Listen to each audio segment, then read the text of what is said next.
siyang dinrowing. Ito na yun. May egg to. Tapos, thank you. Bye-bye. Grabe, sobrang init. Tingnan nyo. Cute. Cute. Sobrang old school. Anyway, baba lang namin sa hotel. Tapos magkakape kami. Dahil sobrang late na ng coffee natin, girl. Oo, be. Init. Ito na yung hotel. Diba? Nakasmile sila lahat, girl. Ang haba niyan. Pero nakakaawa pag matanda na. Tapos magaganyan pa. Love you guys. I'm so happy na ang babait ng mga tao sa Asia. Ayun ang nakaka-proud naman talaga. Ang babait talaga ng hospitality at ang ganda ng hospitality sa Asia. Right. Cheers, girl. Ito pala yung market na sinasabi sa amin na may festival somewhere dito sa Hanoi.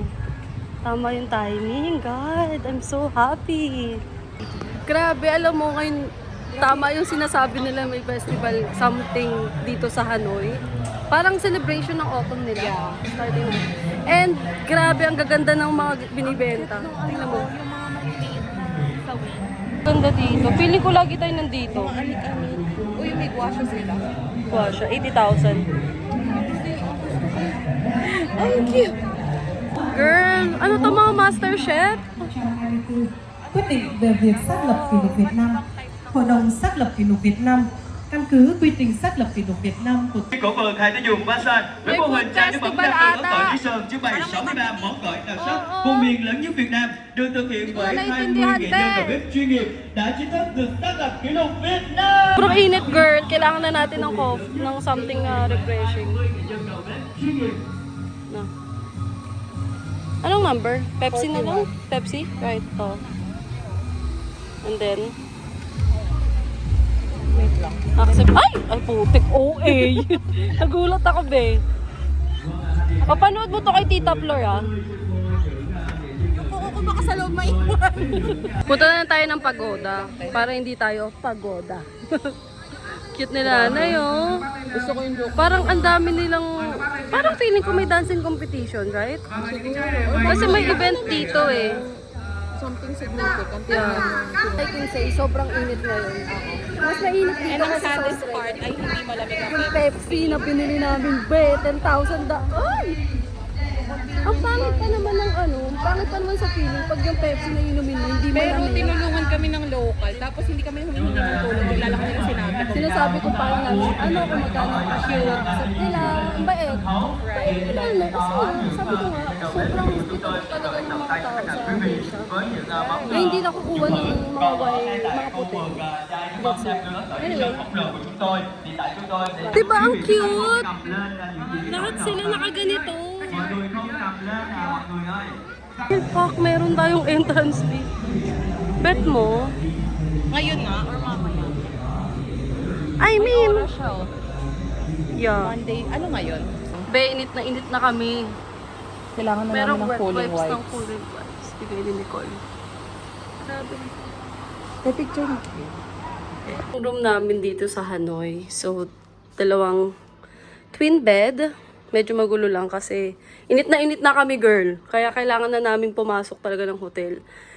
Ayan, merong lounge area. Wow! Tapos ayan, maganda naman siya. Tapos ito yung CR. Maliit lang siya pero maganda siya. Malinis and yeah. Maganda siya. Hindi pa.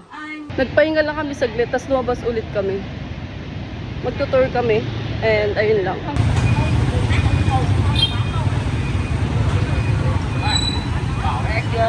I can say nanalo yung init dito kaysa sa Pilipinas. Grabe. Ang init. Grabe, alam niyo, napabili ako ng top. Dalawa is 380. So, sobrang init dito. Hindi kinakaya ng t-shirt ko, be. Init talaga. Yung init, sabi nila sa amin, in 2 days time, lalamig naman yung weather. Kaso ngayon talaga, sobrang init talaga. Grabe. Guys, narinig yung nasa likuran namin. Para sila nag-aaway, be. Nakakaloka. So, papunta tayo ngayon sa... Saan? Sa St. Joseph Cathedral. Yeah, St. Joseph Cathedral. Dapat first stop yun. Every time na talagang lumalabas ng bansa, ang first stop talaga dapat is church. Right. Pero kasi sobrang init kanina. Actually, hanggang ngayon. Hanggang ngayon, be. Yung sabi nila, ganito rin kahit gabi. Girl. Talagang nanalo talaga to kaysa sa Pilipinas. Alam mo kung ano isa pang panalo dito? Ano? Mga motorista, be. Hindi gumagana yung powers ng kamay ko pagpapatigil.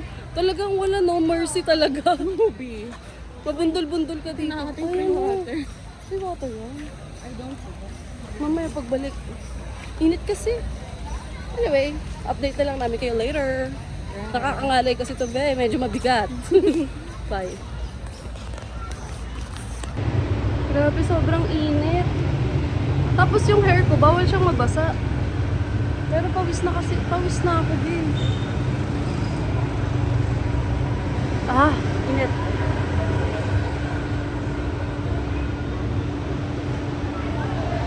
Ganda ng church.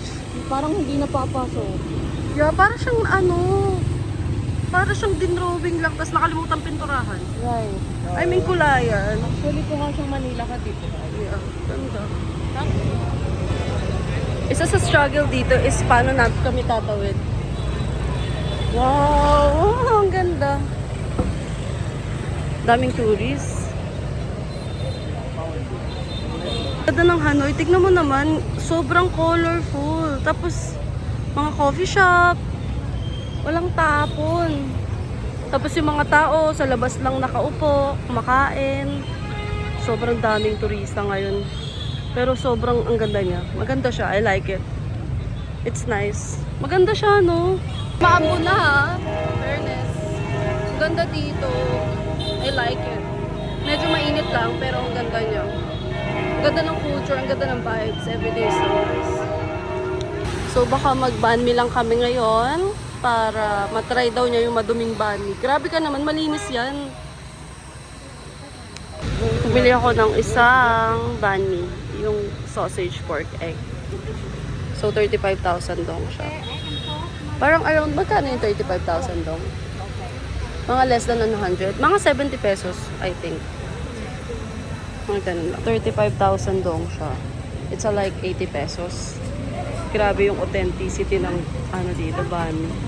Talagang nasa skinita lang to. Pero ito kasi nakikita ko sa mga vlog na mga bestseller na nasasarap yung banh. Dun sa banh mi, may mama bread. Malapit lang to siya sa simbahan. Ito na yun. May egg to, tapos sausage and stuff. Pero ang lakas ng ulan, be. Bawal mabasa yung hair ko kasi hindi pa totally yung ulan. Kami ngayon sa Michelin Star. Medyo humupa na yung ulan. And lang kami. Tumitingin kami sa mga shop-shop kung may mga bet gawin bilhin. You know. Look at me. I'm just protecting my hair at the moment. Yan, yung Michelin Star na kakainan natin. Basta kami dito sa mga souvenir shop. Tapos, bumili na lang din kami. Kasi ang gaganda pa ng stock nila. Nung Vietnamese dito, nilibre na kami ng dalawa. Thank you! Bye-bye! Thank you so much! Kaya kami dito, be. Nakabili kami ng raincoat kasi umuulan. Hindi kami makausap, be. Talaga, be. Tamang desisyon na rin to kasi uulan kasi sa mga susunod na mga araw. Yeah. Anyway, bye-bye. Ganda, no? Ganda ng outfit. Tapos ito yung pero in fairness, ang sarap tumingin sa mga store dito, ano? Yeah, binigyan kami ng dalawang magnet. Isipin mo, kung hindi lang yun yung pinakagusto mong magnet, at least kahit pa paano, mabibigay mo siya sa iba. Saka, aside sa dalawang magnet, bawat item may discount. Pero kasi mura lang siya. Actually, Vietnam yung isa sa pinakamurang bansa na i-tour dito sa Southeast Asia. Kaya mura naman talaga siya. Finally, kakain na naman kami. Actually, busog pa ako, pero why not, diba? Let's just eat and then just, para matunaw na lang din, no? So, Michelin Star din pala to. Yeah. Ang daming Michelin dito. Ba't wala ganito sa Pilipinas? Taob na taob. Ano?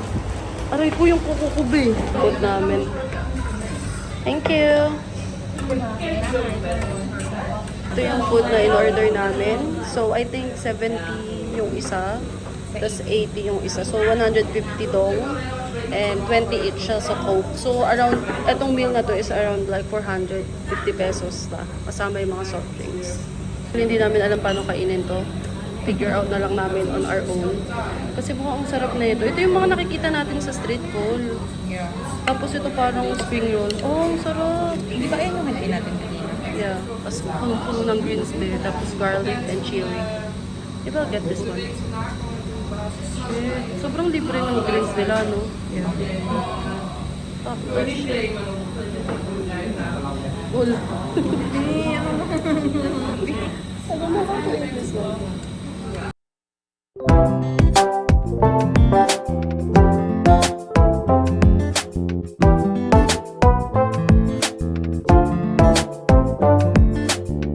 Ang dami namin tira.